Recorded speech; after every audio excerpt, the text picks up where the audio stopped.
সোনা, আজ ঘুম থেকে উঠতে দেরি হয়ে গেল, তাই দেরি হয়ে গেল। সোনা, তুমি এখন কি করছো বেবি? তোমার কাজকর্ম কেমন চলছে? আর তুমি অর্ধ ঘুম থেকে উঠো না সোনা, ঘুমিয়ে থাকবে? কষ্ট করে উঠে কি হবে সোনা? মাসের পর মাস, দিনের পর দিন, বছরের পর বছর কেটেই যাচ্ছে সোনা, কিন্তু আমাদের সম্পর্কে কোনো অগ্রগতি হবে না সোনা কখনো। এই কথাটা তুমি কেন বুঝতে পারছো না? তুমি আর আমি কিছু করতে পারবো না, আমাদের সম্পর্কের কোনো ভবিষ্যৎ নেই সোনা। তাই তুমি অন্য কাউকে বিয়ে করে নাও সোনা, আমার জন্য আর অপেক্ষা করো না। আমাকে আমার অবস্থায় ছেড়ে দাও সোনা।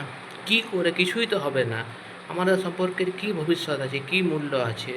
তুমি রোজ রোজ অর্ধ ঘুম থেকে উঠে আমার প্রেমপত্র দেখছো, এতে তুমি তো কিছু উপলব্ধিও করতে পারছো না।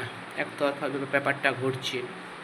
তুমি আমাকে ভুলে অন্য কারোর সাথে সংসার করে নাও। তোমাকে যারা বিয়ের প্রস্তাব দিয়েছে তাদের মধ্যে কাউকে পছন্দ করে বিয়ে করে নাও সোনা। তাছাড়া আর কোনো পথ নেই। আমার অপেক্ষায় থাকলে তোমার কখনো বিয়েই হবে না সোনা। আর আমি তোমাকে কি করে বুঝাবো সোনা? এটাই সত্য কথা, এটাই বিধাতার ইচ্ছা বলে তুমি মনে করো। আর তোমাকে আমি কি করে বুঝাবো সোনা? তুমি তো নিজেও বুঝতে পারছো যে আমাদের সম্পর্কে কোনো ভবিষ্যৎ নেই। ওই দৈব শক্তির সঙ্গে লড়াই করার ক্ষমতাকে আমার আর তোমার আছে। আমরা কি করতে পারি? জব করতে পারি, হনুমান চালিসা পাঠ করতে পারি। এর বেশি আমরা কি করবো? যা করার লোকনাথ বাবা হনুমানজিরাই করবে।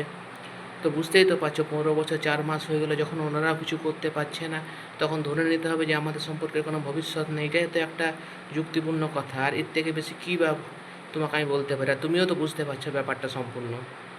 আর কি বলবো সোনা, আই লাভ ইউ। এই যে আমার কুচি মোনাটা।